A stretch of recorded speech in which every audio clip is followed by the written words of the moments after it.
Oi, gente, boa noite. Aqui quem fala é a professora Karine. A gente vai falar hoje da nossa disciplina Psicologia do Desenvolvimento do Ciclo Vital. Hoje nós daremos início à unidade 2, capítulo 3, correto? Então, a gente vai falar hoje da criança de 2 a 6 anos. Primeira etapa que a gente vai falar, vocês vão perceber que, basicamente, essa é a estrutura de cada capítulo daqui para frente. Certo? A gente vai falar basicamente nessa ordem. Só que falando sobre a etapa toda, né? No caso hoje de 2 a 6 anos. A nossa primeira etapa que a gente vai falar é do desenvolvimento físico-motor da criança de 2 a 6 anos. Como vocês estão percebendo, os primeiros anos da criança a gente acaba subdividindo, apesar de ser uma etapa, em subníveis. Porque uma criança de 2 anos não vai ter a mesma capacidade, creio eu que em nada, de uma criança de 6 anos. As duas estão na mesma faixa que a gente considera etária que eu digo na mesma fase, na mesma faixa, só que com diferenças. Então, a gente vai ver coisa que não acontece lá na frente. Lá na frente, a gente já não vai falar de físico, motor, basicamente não vai mudar muita coisa, mas de 2 a 6 anos muda muito. Então, a gente não vai falar dele como um todo, a gente vai falar por etapas. Primeiro de tudo, ou melhor, mais detalhadamente, a gente vai falar começando com 2 anos e meio. Uma criança com 2 anos e meio, ela anda na ponta, já consegue andar na ponta dos pés, salta com os pés juntos, ao passear na rua, corre à frente do acompanhante ou deixa-se ficar para trás, ela dá o tempo dela, ela dá a velocidade dela. Ela corre na frente ou então deixa a pessoa ir na frente, ela vai lá atrás, ela dita a regra. Empurra o brinquedo mantendo-o no caminho desejado, corre, galopa, requebra no ritmo de uma música e é capaz de transformar um objeto frágil, certo? Isso com 2 anos e meio. Aos 3 anos, ela caminha e tem segurança e agilidade nos pés, anda mais do que corre. Por que que anda mais do que corre? Eu não sei se eu comentei com vocês que a criança, quando ela começa a andar, a tendência dela é correr muito. E a gente fica brincando e dizendo assim, fulano não sabe nem andar direito, só quer viver as carreiras. O que é que acontece, gente? Não é que o pobrezinho está correndo, não. A nossa cabeça, quando a gente nasce, ela tem uma estrutura muito maior do que o corpo. O corpo, ele vai crescendo, ele vai criando musculatura, fortalecendo. E quando começa a andar, ele ainda está procurando, o corpo ainda está procurando o eixo gravitacional, é aquele ponto de equilíbrio interno que nós temos. Então, o que acontece? Quando a criança se movimenta para andar, a cabecinha pende para frente. A tendência é a cabeça fazer um peso para frente. E aí, ela faz o quê? Ela corre na tentativa de sustentar o corpo, de andar, de não cair. Ela está tentando se equilibrar, porque o corpinho ainda está aprendendo a andar.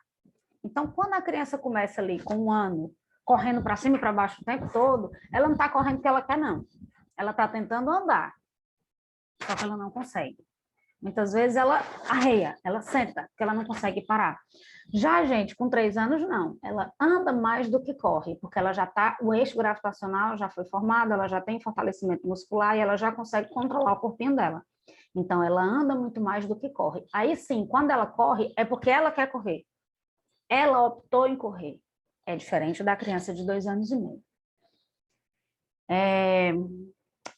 Anda mais do que corre, é capaz de se equilibrar momentaneamente sobre um pé. Olha aí, ela já está maestrando, já está ficando em cima de um pezinho só. Atira uma bola sem perder o equilíbrio, galopa, salta, anda e corre ao som de uma música e revela um aumento de tensão e pode cair ou tropeçar. É quando a gente fica, eita, mas esse menino está na altura, na mesma alturazinha, graças a Deus, eu acredito que o pessoal da engenharia está mudando isso, mas na altura das tomadas, para enfiar os dedinhos. E a gente fica muito tenso, porque ela tá descobrindo o mundo, ela está querendo conhecer tudo, e aí ela vai explorar.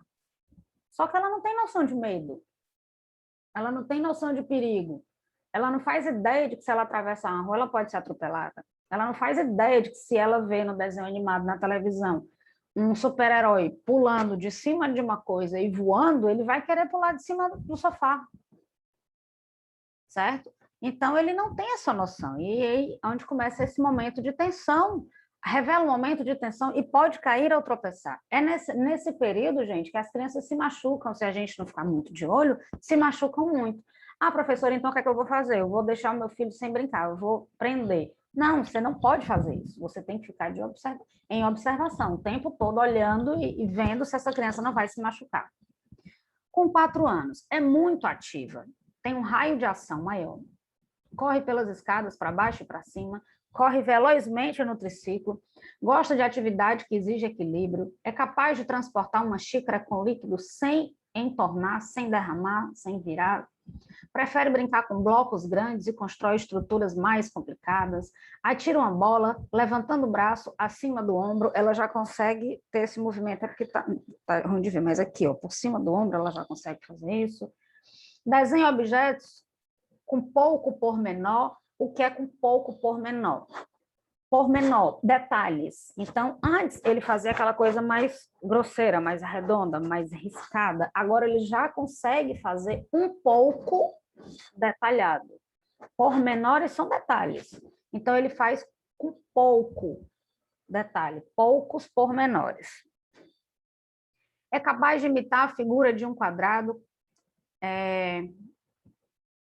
Ao pintar, trabalha com precisão durante algum tempo, mas muda de ideia. A criança ainda está no processo de exploração de mundo, e aí, para você segurar a atenção dessa criança por muito tempo, ainda é difícil. E aí ela muda, a atenção dela está aqui, daqui a pouco ela já perdeu o interesse e já quer outra coisa.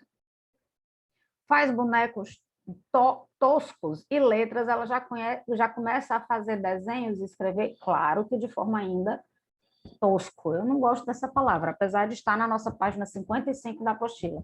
Mas eu preferia dizer um pouco mais grosseiro, sem muita praxia fina, sem muita coordenação motora fina, sem muita delicadeza no traço. Ela ainda está aprendendo, ainda está no processo de aprendizado. Gosta de ver seu nome escrito nos desenhos que faz e começa a copiar. Pode ter a noção de número de letras do nome e pode desenhar primeiro 2 letras e marcá-las no modelo para não se enganar. Identifica várias letras, utiliza a tesoura e tenta cortar em linha reta. Nessa fase, o que eu acabei de falar, né, a parte de praxia, de coordenação motora fina, começa a ser um pouco mais trabalhada. Então, ela já reconhece as letras do nome dela. Karine, K-A-R-I-N-E. Eu já vejo um K, eu já vejo um R, eu vejo um A, um I, que é simples, ou as letras mais, assim, mais robustas, né, maiores, a gente às vezes fica mais fácil de observar, certo? E aí eu sei que o nome Karine, eu sei que tem 6 letras. Eu posso fazer o N trocado, eu posso fazer ainda o E virado para o lado errado, pode acontecer, pode, mas eu já tenho noção de que são 7 letras, eu olho um K na rua, no outdoor, diz, olha a letra do meu nome. Aí geralmente a tendência é a gente memorizar a primeira letra do nome, certo? E no meu caso, que hoje não, hoje em dia a gente vê mais K, mais Y e mais W nas palavras e nos outdoor, mas há 40 e tantos anos atrás eu não via com tanta facilidade. Quando eu achava um K em algum canto, eu fazia uma festa, eu me chamava meus pais para mostrar, era como se fosse até o meu nome nos lugares. A letra do meu nome, parece que eu tinha propriedade daquela letra, parecia até que aquela letra era minha. De alguma forma a criança se sente colocada no objeto, quando ela vê. Amarra os sapatos e abotou os botões da frente. Gente, eu estou dizendo que com 4 anos a criança é capaz. O nó do sapato não vai ficar lindo? O botão, muitas vezes, a blusa vai estar torta. Ele começa abotoando. Pode acontecer. E eu posso escutar de vocês, professora, meu marido até hoje não sabe amarrar o sapato. Meu marido até hoje não sei o quê. A minha esposa até hoje não sabe. Ou eu tenho dificuldade de amarrar sapato. Ok. Trabalhe isso. Certo? Trabalhe em você essa sua incapacidade nesse ato. Não significa que uma criança de 4 anos não tenha condições de fazer. Tem. Se ela for estimulada e se ela for ensinada. Certo? Dedilha no piano com ambas as mãos. Como eu falei, a parte de coordenação motora fina está começando a ser trabalhada. Então, ela consegue fazer a manipulação dos 10 dedinhos, dedilhando um piano já com as 2 mãos, correto?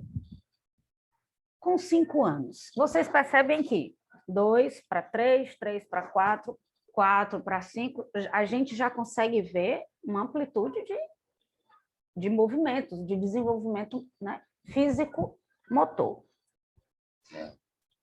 5 anos.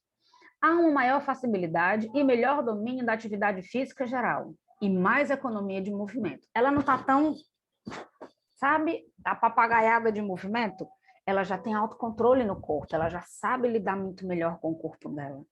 Ela já sabe controlar os movimentos do corpo de uma forma mais segura. Então, ela não fica tão pavão doido, entende? Ela já fica mais contida, ela já sabe como ela quer expressar através do corpo, do movimento, ela já sabe como fazer. Eu estou lembrando de um príncipe que mora aqui no meu prédio, leia-se, príncipe do meu coração. É um filho de um vizinho, né? Ele tem 1 ano e 7 meses. Eu já falei em algumas aulas sobre ele. E ele agora está na parte da fala. Eu vou até já falar sobre a linguagem, né? Aqui, na parte da linguagem. Mas esses dias, para falar, o meu nome é muito fácil, porque é tia Cacá. Então, ele não fala o tia, ele engole o tia e ele fala Cacá, é fácil. Para ele falar Cacá, é fácil. Mas nós temos uma outra vizinha aqui, que o nome é Gisele, e aí é tia Gigi. A gente tira o tia e diz, Enzo, chama a tia Gigi. Aí fica Gigi, Gigi. E ele, gente, para dizer o meu, foi muito fácil. Ele só virou e disse Cacá, porque foneticamente é muito fácil falar o K, esse som. O G, olha a quantidade de musculatura que você trabalha na boca. Gente, foi muito engraçado. A gente ficou, eu e a Gisele, duas bestas, né? Enzo diz G, G, G, e ficou G, G. Gente, ele parou. Eu acho que ele fez uma leitura, meu Deus do céu, como é que eu vou fazer o meu rosto trabalhar para dizer Gigi? Quando ele pegou no tranco, mas olha, foi Gigi, ele não parava de dizer Gigi. Então, isso eu estou falando da linguagem, mas eu estou querendo falar da parte motora. Isso aqui são músculos que a gente se utiliza para poder falar, certo? Pessoas que ficam muito tempo hospitalizadas, entubadas e que perdem a capacidade da fala por vários dias, elas têm dificuldade depois de deglutição, de engolir. O fono vai no hospital para passar cotonete dentro da boca, não é para limpar, é para poder trabalhar a musculatura e fazer a bochecha voltar a trabalhar, a mexer. Então, eu estou falando da parte físico-motora. Quando a criança está com 5 anos, ela já tem tudo isso que eu falei para vocês que aconteceu no pequenininho, o príncipe daqui, eu estou falando e tentando trazer o que é que acontece no corpo. A criança já sabe, hoje, com 5 anos, ele já sabe como fazer várias coisas. E ele faz com muito mais segurança. O domínio dos grandes músculos continua a ser maior do que os dos pequenos. Ele continua mais hábil nos movimentos amplos, que a gente chama de coordenação motora, certo? Nós temos a fina, que é o que ele ainda não está muito bom. Ele já faz muita coisa, mas ainda não está muito bom. Ele está melhor na praxia grossa, na coordenação motora grossa. Pular, correr, sentar, levantar, deitar, nesses movimentos amplos. Brinca no mesmo lugar durante períodos mais longos, mas muda de postura. De pé para sentado ou de cócoras. Ele fica impaciente, ele fica mudando de postura o tempo todo. Gosta de pular cerca e muda frequentemente de atividade. Salta de cima de uma mesa, ele está explorando o mundo e descobrindo do que ele é capaz, e ele percebe, eu sou capaz de muita coisa e eu quero pagar para ver qual é, até onde eu vou. E aí ele vai explorando, ele explora muita coisa. Gosta de dar movimento a uma história que está contando, corre, salta por cima da mesa e das cadeiras, ou mede-se por baixo dela. Ele está contando uma história para a gente, ele quer trazer vida, aí ele vai dramatizar, ele vai trazer o teatro que existe dentro dele para contar uma história, né? Manipula areia, fazendo estrada e casa, modela objetos de barro, gosta de colorir figuras com lápis de cor e de colar coisas simples, mas faz desajeitadamente. Ele ainda está aprendendo a parte fina. Por isso é que é tão importante esse estímulo.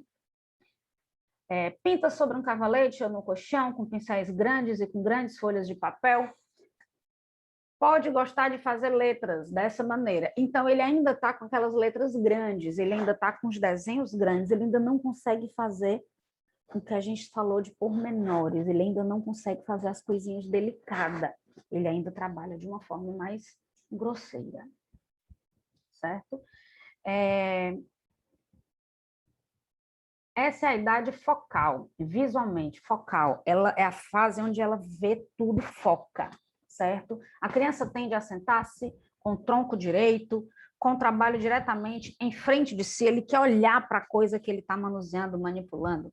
Tem consciência da totalidade de espaço. É isso que eu estou querendo dizer para vocês. Ele começa a ter consciência do entorno dele, do tamanho dele, e ele vai perder um pouco mais depois, no período da adolescência, que é o estirão. E aí a gente fica depois chamando o menino de menino desajeitado, menino não sei o que, derruba tudo. Ele está crescendo tão rápido que o cérebro não acompanha o crescimento. Então, ele não tem noção do tamanho dele. Aqui não, aqui ele tem exata noção.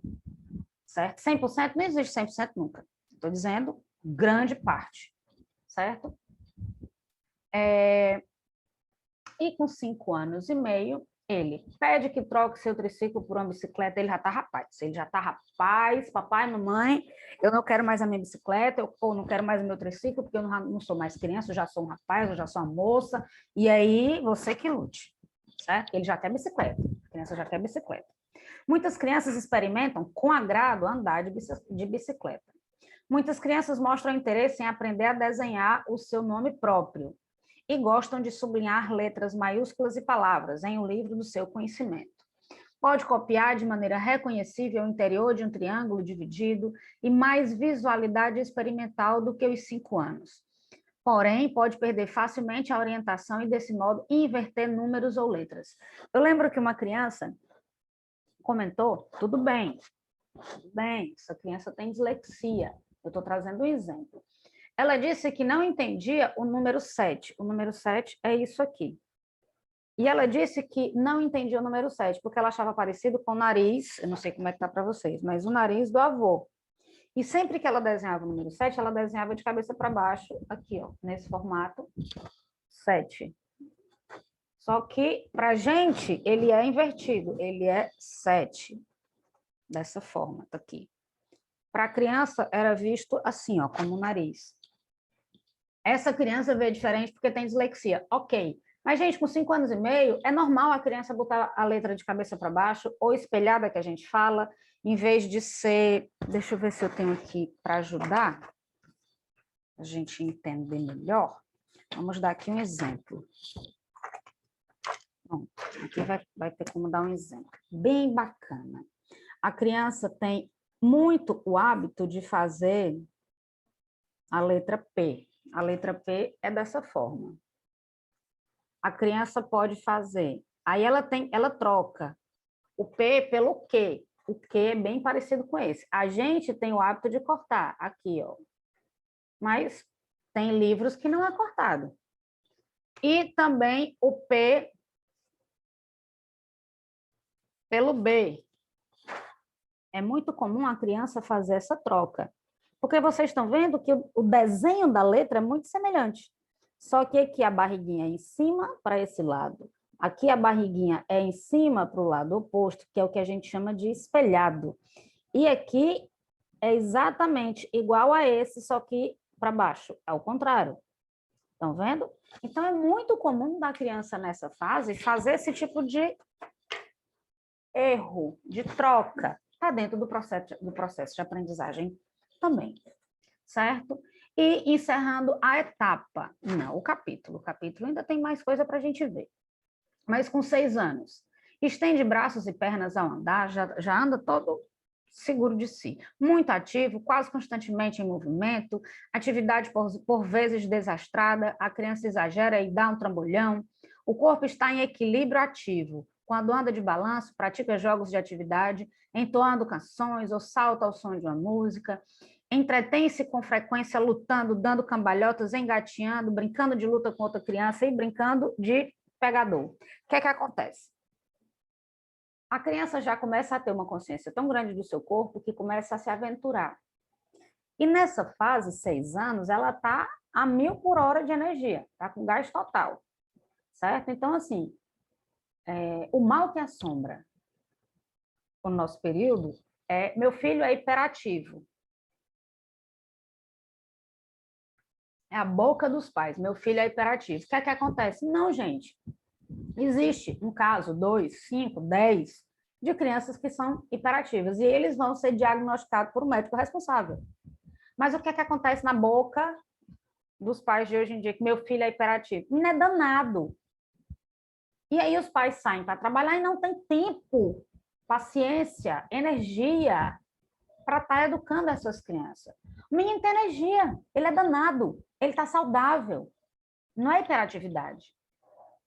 É criança. E criança é assim. Criança quieta é preocupante. Ou ela está dormindo, ok. Ou ela está doente, não é legal. Ou é pior, ela está aprontando alguma coisa. Pode ir atrás. Certo? Menino e cachorro. Eu digo porque eu sou mãe de cachorro. Pensa em duas peças raras para dar um nó no juízo da gente quando está calado. Eu digo, eita, está aprontando. Pode ir atrás que está aprontando. Ou então peço perdão a Deus. Eu digo, oh, meu Deus, desculpa, levantei um falso testemunho, o bichinho estava só dormindo. Mas é para estar ativo, é para estar fazendo todo tipo de peripécia. Porque tem saúde, está saudável, está com energia e ele quer explorar o mundo. E ele quer conhecer. E de que forma ele faz isso? Agindo, indo, usando a coisa de alguma forma. Experimenta andar de patins, aí já começa a dor de cabeça dos pais e mães, porque ele começa a querer andar de patins, a querer andar de skate, a querer se pendurar nas coisas, pular do sofá no chão, ele quer explorar, ele quer ver do que ele é capaz. Gosta de andar e balançar-se nos muros, começa a subir em árvore, quem tem oportunidade, mostra-se agora mais decidido, ainda que vez ou outra, ainda hesitante, mas maneja ferramentas e materiais, corta e cola papel para fazer livros e caixas, é capaz de desenhar letras minúsculas, mas faz muitas vezes ao contrário, como a gente acabou de falar agora há pouco. É capaz de desenhar o seu próprio nome e pode necessitar do dedo para seguir na leitura, que vai fazendo assim, para poder não errar, aí depois ele vai para outra linha e ele vai seguindo a leitura no dedo para ele, como ele ainda é muito visual, para ele poder se orientar e se organizar. Correto? Então, gente, essa minha coceirinha no nariz aqui é porque eu estou com o ventilador do meu lado, que vocês devem estar até escutando um pouquinho na gravação, e aí a alergia não permite que eu fique em paz. Aí fica o tempo todo coçando. Mas vamos lá, né? Agora a gente vai falar do desenvolvimento cognitivo, do processo intelectual, do processo mental, do processo de inteligência da criança de 2 a 6 anos. Paulo, aos 2 anos, página 57. Percebeu sua imagem no espelho. Agora, aos 4 anos, ele diz: meu nome é Paulo e eu moro em um apartamento com minha mãe e meu pai. Eu tenho uma gata que chama Abóbora. Eu tenho TV e assisto desenhos. Eu sei todo o alfabeto. Ouçam: A, B, C, D, E, F, G, J, L, M, P, Q, X, Z. Se você prestar atenção, falta um bocado de letra. Mas ele acha que sabe o alfabeto todo. Posso correr mais rápido que todo mundo. Posso subir em um brinquedo mais alto e não tenho medo. Só fico feliz. Não se pode ficar feliz e com medo. Não dá. Eu tenho cabelo escuro. Ele reúne um monte de coisa em um processo mental. Ele é maior, melhor do que todo mundo, ele pode tudo, ele sobe no mais alto, ele corre mais rápido, ele faz tudo melhor. Ele sabe o alfabeto todo, A, B, C, D, E, F, G, J, L, M, P, Q. Mas ele está certo, certo? Na cabeça dele, é dessa forma que funciona. E outra coisa que eu quero que vocês percebam. Só fico feliz, não se pode ficar feliz e com medo, não dá. Ele diz que ele é o cara, que ele sobe em tudo, que ele faz tudo, corre mais rápido, ele faz tudo. Mas ele diz que não dá para ficar feliz e com medo. Na consciência dele não tem como juntar sentimentos antagônicos, né? Então, segundo Jean Piaget, a criança de 2 a 6 anos desenvolve o pensamento pré-operatório. Para o autor, o aparecimento da função simbólica que é a capacidade de empregar símbolos e signos que substituem as coisas observadas na linguagem, traz modificações na conduta afetiva e intelectual da criança. Com o ingresso desse período, a criança consegue formar conceitos e categorias, e há a emergência de memória episódica. Em seguida, aos 3, 4 anos, tem o início a memória autobiográfica, e aos 4, a maioria das crianças faz cálculos pictóricos. Pictóricos vem de desenhos, de riscos, certo? De escrever para poder ver, para poder memorizar. Deixa eu me achar de novo na apostila. Pictóricos, envolvendo números inteiros. No final dessa fase, pode-se observar a codificação, generalização e construção de estratégias que se tornam mais eficientes. Então, nessa fase, vem toda a fase que, antes dela começar os processos de operação mental, é o pré, é o antes, que é o que está acontecendo. A partir de 7 anos vem a parte do operacional concreto, depois os outros, né? Mas nessa fase é a fase do pré-operatório. Então, nessa fase, a criança tem alguns tipos de forma de raciocinar. E é muito bacana. Nós temos o raciocínio finalista, animista, artificialista e o egocentrismo. O que é que acontece? Raciocínio finalista. Tudo tem um fim. Tudo tem uma finalidade. Nada está ali por acaso. Página 59. Então, a criança entende que não há acaso na natureza, porque tudo é feito para as pessoas, inclusive as crianças. Por exemplo, a criança diz, em Santos tem mar, vamos dizer em Fortaleza, né? Em Fortaleza tem mar. Para quê? Para as pessoas nadarem. Deus fez, o universo fez, o mar foi feito, foi construído para as pessoas nadarem. Não tem nada a ver com equilíbrio da natureza, não tem nada a ver com ecossistema, com os animais que vivem, não, ele foi feito porque a gente vai nadar, certo? Ou, as estrelas estão no céu, para a gente olhar pela luneta. Tem noção? A partir dessas frases que ilustram o processo infantil, fica claro que as crianças entendem que o ser humano está no centro do universo e os fenômenos acontecem com a finalidade de atendê-los. Gente, nessa fase é normal a criança se sentir dessa forma. Faz parte do processo. A gente não pode desmistificar. A gente tem que explicar didaticamente para as crianças. Nós temos o outro raciocínio, que é o raciocínio animista. É a tendência das crianças se conceberem as coisas como vivas e dotadas de intenção. Por exemplo, uma criança diz, quando chega no período da noite, o sol se põe por quê? Porque ele foi dormir. O sol, ele foi dormir. Ele está vivo. Ele acorda de manhãzinha cedo. E depois ele vai dormir. Já a lua é o contrário. Certo? Ou, mãe, por que a vela sempre fica com medo quando eu sopro? Quando a criança sopra, o que é que acontece? A vela apaga. Se a vela apaga, ela está com medo. Se a gente acende e a criança não sopra, ela fica acesa. E aí ela não está com medo. A criança, de certa forma, já está dizendo que tem medo de escuro, porque ela olhou para a vela e disse que a vela no escuro está com medo. Ela bota a sensação dela na outra pessoa, num objeto, numa vela, correto? Raciocínio artificialista, na página 60. É o fato da criança entender que as coisas foram construídas pelo homem ou por atividade divina, operando do mesmo modo que a fabricação humana. Por exemplo, uma criança ao provar um abacaxi azedo diz, mãe, botaram limão nesse abacaxi.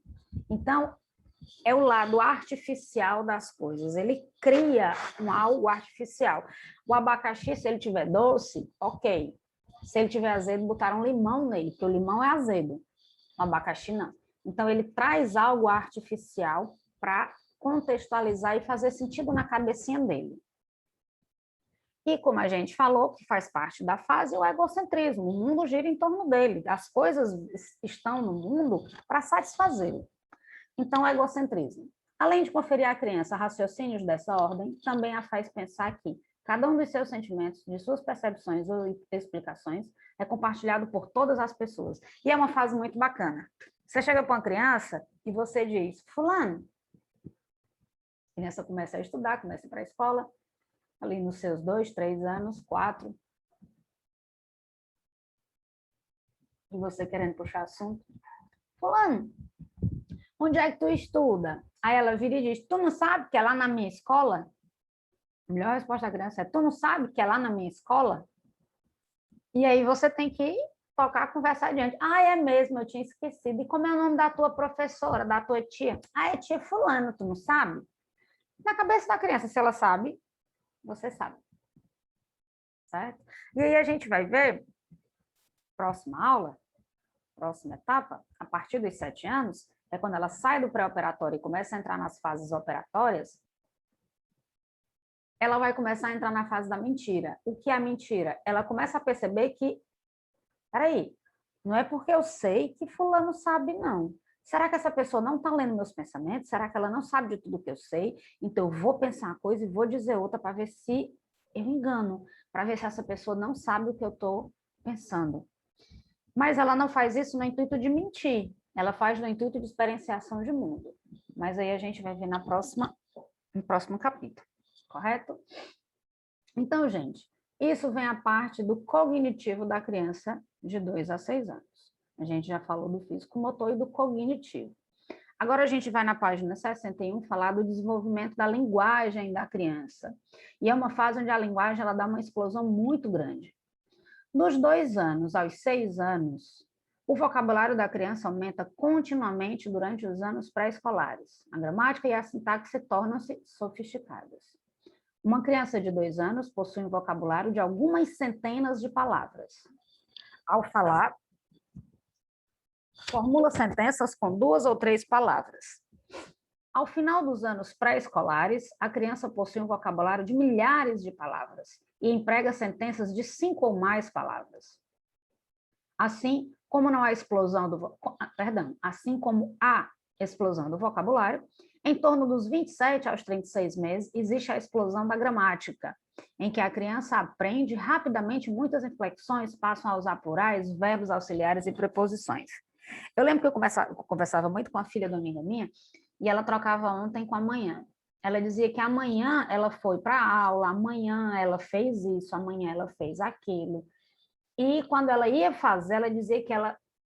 Ai, tia, ontem eu vou para a aula. Ah, meu aniversário vai ser ontem. Vai ser... Ela trocava, invertia.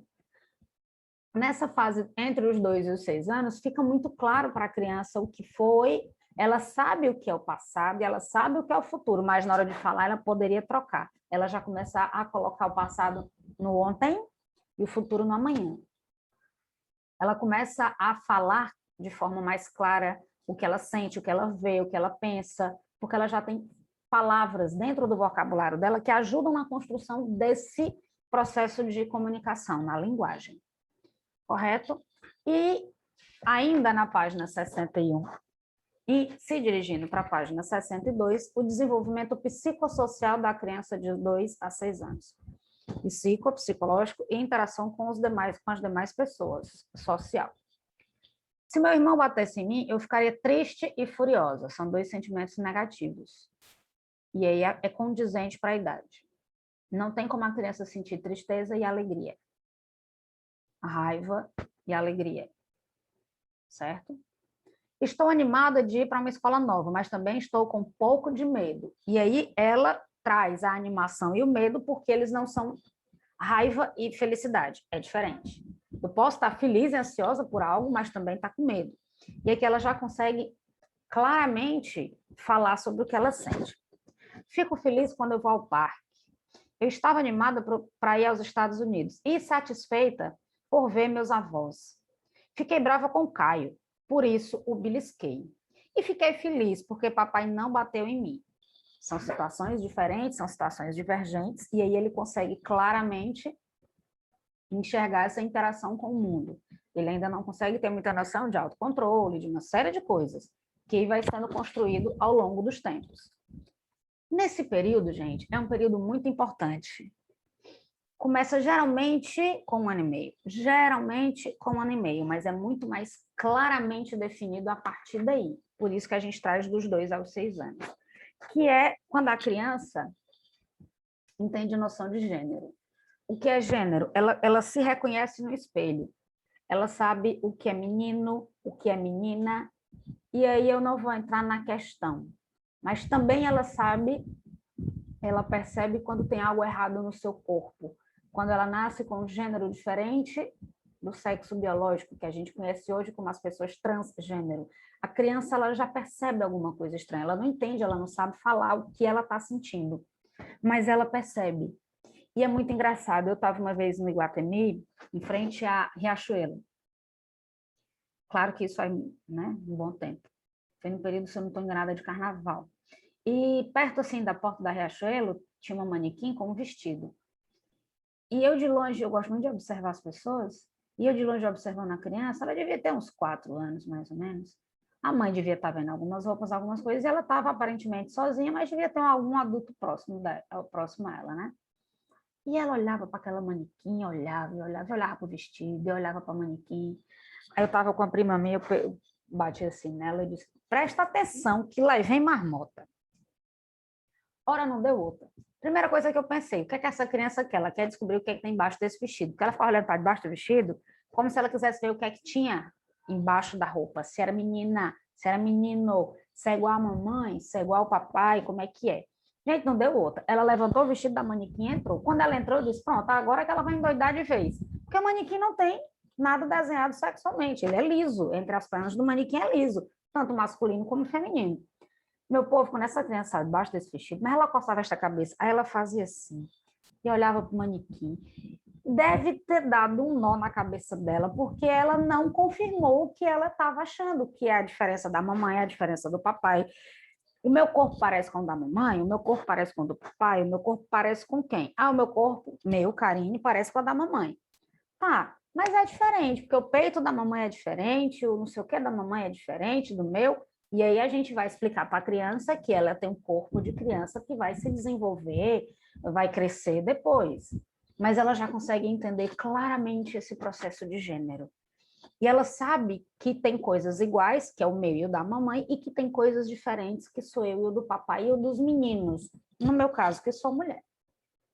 Existe a identidade com coisas de menina, porque eu sou menina, e existe a percepção da diferença com coisas de menino, porque eu não sou menino.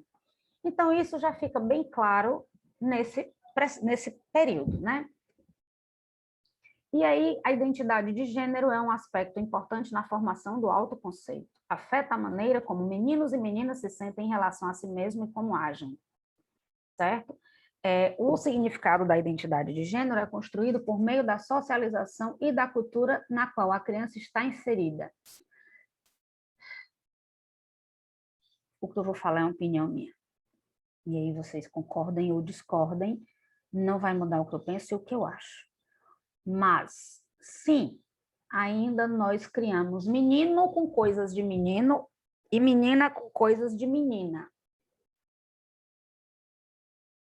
E aí, quando a gente cresce, que a gente conhece um rapaz, a gente quer que ele faça coisas dentro de uma casa que ele não vai saber fazer, porque ele foi criado para fazer coisas de menino. E coisa de menino não pode lavar, passar, não sei o quê, não sei o quê, não sei o quê. Certo? Eu acredito que as coisas devam ser mais divididas e mais igualitárias. Eu não acho que o homem tem que ajudar a mulher em casa.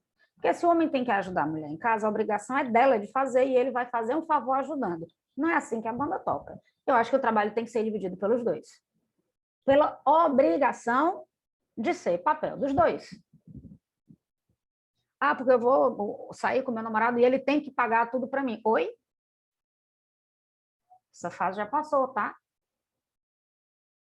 Então, assim, vamos dividir os ônus e os bônus, tá certo? A gente pode repensar um futuro diferente para os nossos filhos e para as novas gerações. Mas aqui não está na apostila, não cai na prova e não tem nada a ver com a matéria. É um ponto de vista meu, só meu, tá?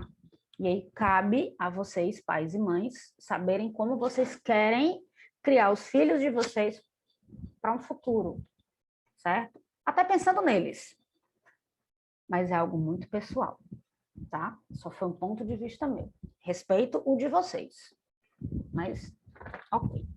Então, Então, gente, aqui vem o nosso capítulo 3, que a gente fala da criança dos 2 aos 6 anos, passando por todos esses desenvolvimentos, físico-motor, o desenvolvimento da linguagem, o desenvolvimento cognitivo, vários outros desenvolvimentos, psicossocial.